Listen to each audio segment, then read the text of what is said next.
Hey everyone, so these are some of my photos that I have captured through my phone in different scenarios. Some are selfies, some are mirror selfies, and I use these photos of mine in order to train AI to create images, to create photos of me that looks like this. And you can see how professional, how good looking they are. And most of these images look exactly like me. You can see over here. Some of them will not look that good, such as this one.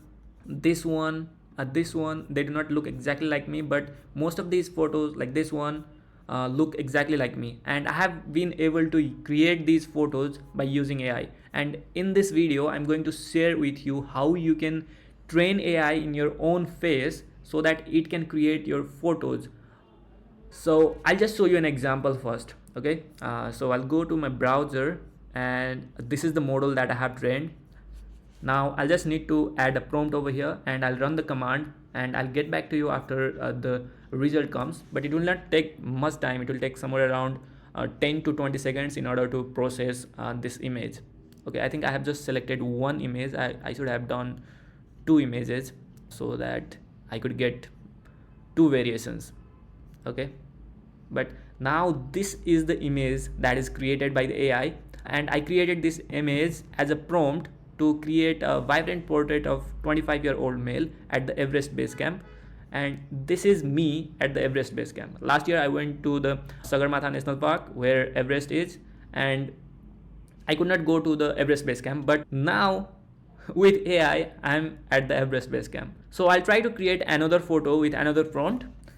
So I have a prompt over here to create a professional looking headshot. Let's see the result that we get. So here is a real looking headshot that is created by AI. If you go to the second version of the image, you can see here it has created a female version of me.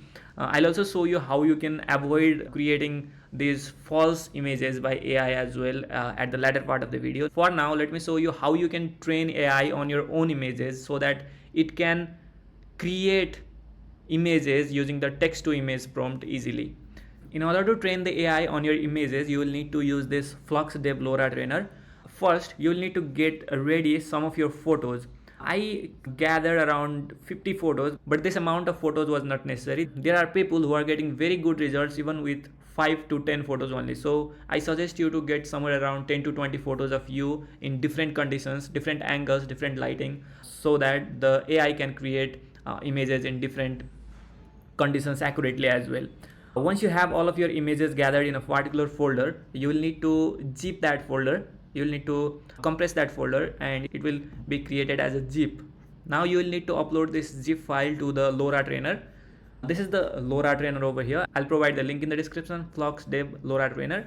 Over here you will need to create a new model over here. Write a name of the model. So I have written Pax for the other one. I'll just write Bing Pax over here, and you can choose the model to be private because you do not want any other to have access to this model. Then you will need to upload the input images over here. Click on this icon and select the zip folder that you had previously, and I suggest you to pick somewhere around 10 to 20 photos of you in different lighting condition and different angles. And then here is an important thing that you need to understand, that is trigger word. Trigger word refers to the object, style or concept you are training on, which means this is your face, and you can name yourself over here. If you write Prakash, this is my name, and I can use this keyword. This will be the trigger word, and whenever I write Prakash, the AI will know that you are referring to this particular trained model. You'll need to write something over here, and you will be using this trigger word to create your own variation in the latter part. Then choose the auto caption over here, and for steps you can write somewhere around 2000.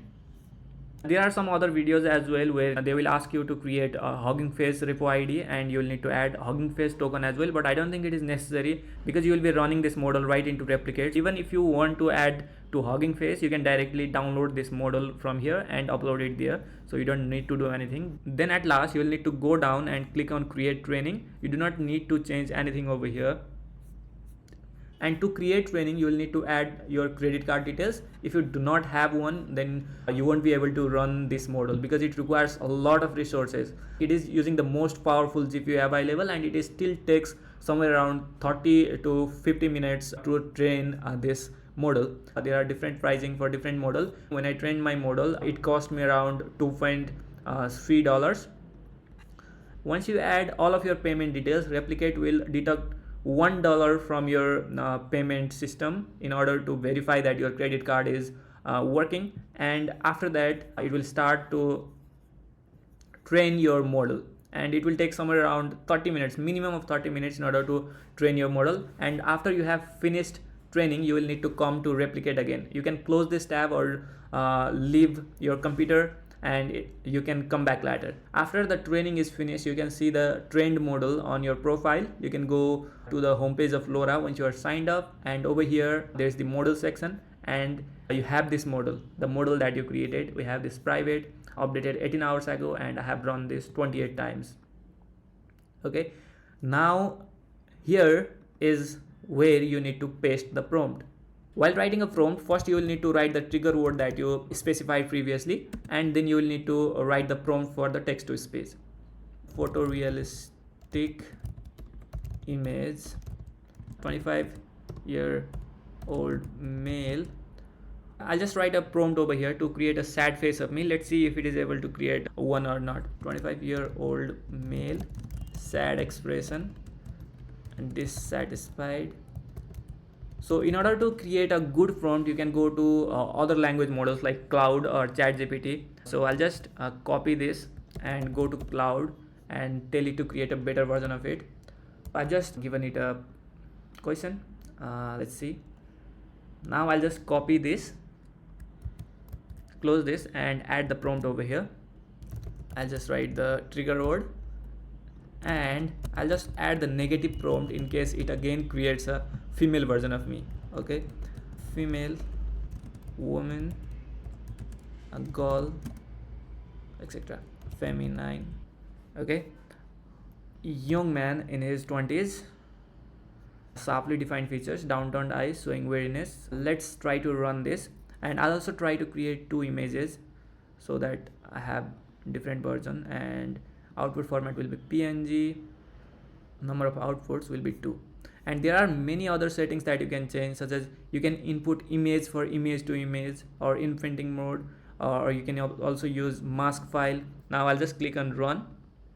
Okay, so these images are not exactly what I wanted to create, but they look pretty accurate, right? There is no denying that they look very accurate to the image they were trained on, like you can see over here.